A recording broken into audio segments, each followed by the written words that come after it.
hit me on top of the head so hard, that energy just went like this, and I just thought my head was bleeding. My head wasn't bleeding, that was a sweat just rolling down my head.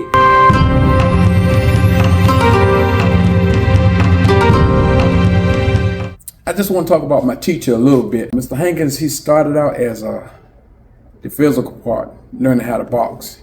And he trained under Roy Luson. Roy Luson was a boxing coach for the 5-time heavyweight Navy champion of the Navy. Mr. Hankins started out boxing, and he enjoyed the combat. And he was training us. He was like, my boxing coach says, no dairy products, no sugar, no women. Well, at the age of 14, when I started, I ain't had no women nowhere.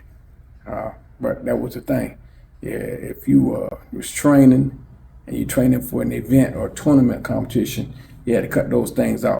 No white bread, no sugar, no dairy products, no women.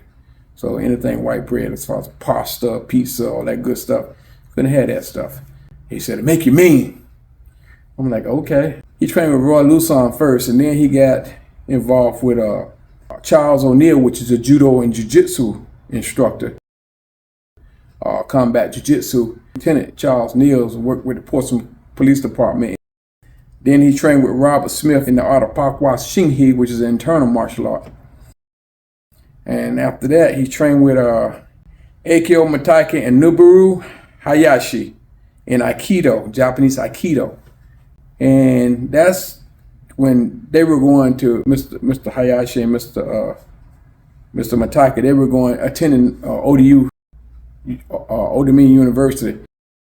They were going to college at that point, and they were teaching a class at the Wood Street YMCA. That's where Mr. Hankins met them.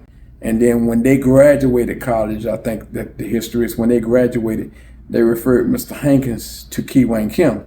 That's how he got with Ki Wang Kim and Grandmaster Albert Cheeks.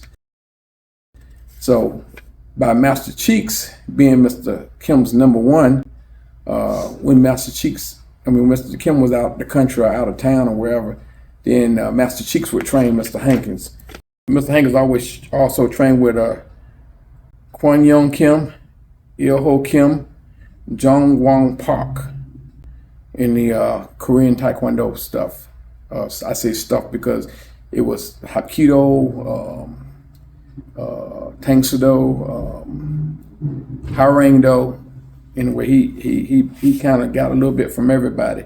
And then he ended up in the Chinese art of Wing Chun Kung Fu, where he trained with Sha Hong Leong. A lot of people know him as Duncan Leong.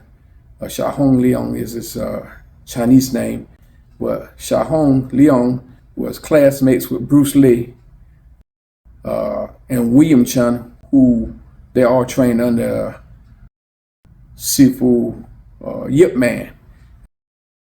And you've seen a bunch of movies out that are being put out right now about Yip Man, but my teacher trained with Duncan Leong.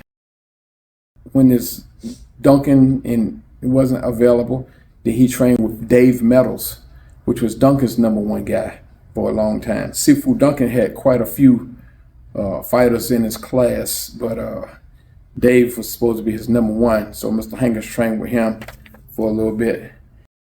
He was actually a disciple of Duncan Leong, and that's a discipleship. You know, the next move is Sifu, and Duncan always acknowledged Mr. Hankins that he really loved the spirit of our studio, because we didn't care what style you was, we fight you. And then after he trained Wing Chun for a little while, then he got with Grandmaster Shiogo Kunaba, Soki Kunaba. Soki Kunaba was, let me read this to you. Master Kunaba was the youngest master in Japan. His background in the martial arts were highly impressive.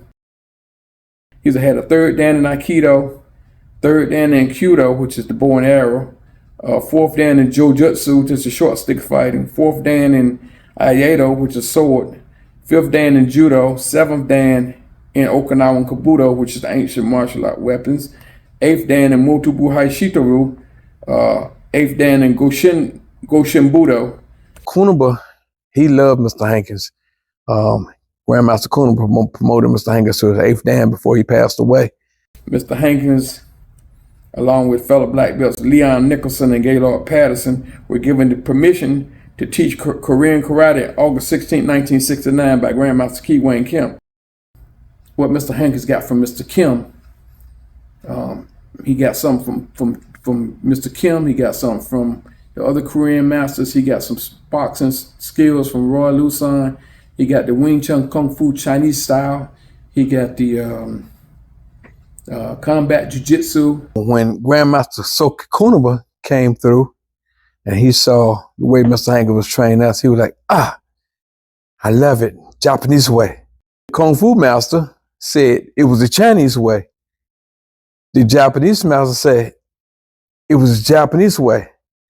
So in other words, most of the time in Asia, when they're actually doing some real training, the instructor uses some kind of reinforcement, which is a bamboo stick or shanai or something that pop you or to help, use to guide you to bend your knee or to chamber your hand or while you're holding the pad, it makes you go faster to block the pad or to hit the work the drill.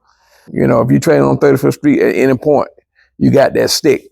Because, we'll be doing blocking drills and he just, we just blocking, just trying to get away from it. That thing sting. We leave welt marks on your arm, crack you on top of the head, feel like your head bust wide open. He hit me on top of the head so hard, that energy just went like this, and I just thought my head was bleeding. My head wasn't bleeding, that was a sweat just rolling down my head. All these guys behind me, anybody who trained on 35th Street for any length of time, and if they made black belt, they was considered like a warrior.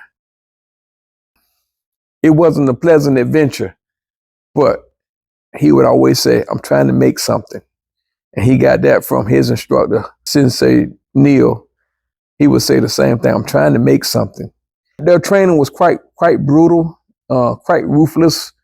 And Mr. Hankins kind of trained us the same way. It was like, he used to say, I'm trying to make something, but I didn't understand what he was trying to make. I just thought he was trying to make me, make me cry, because I cried a lot of days. But as I got older and now I look back as a school owner, I know exactly what he was doing there. And he used to say things like, I've taught you things you don't even know you know.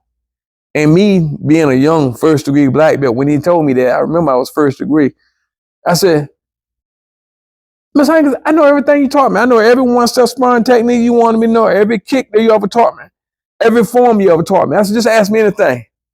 He used to look in his smile. He used to smile. He used to circle his hand a lot like this. He would look in his hand. He smiled. He said, that's not what I mean, but one day you'll understand. And years and years and years and years and years later, after I had opened my own school, one of my students asked me something about a form. And I answered the question so profoundly, I impressed my own self. I was like, damn, I didn't know I knew that. In the back of my head, I heard him say, I've taught you things you don't even know you know. So now I know when I know something, that's something that he taught me that I didn't know that he taught me. This Grandmaster Doc signing off. Peace.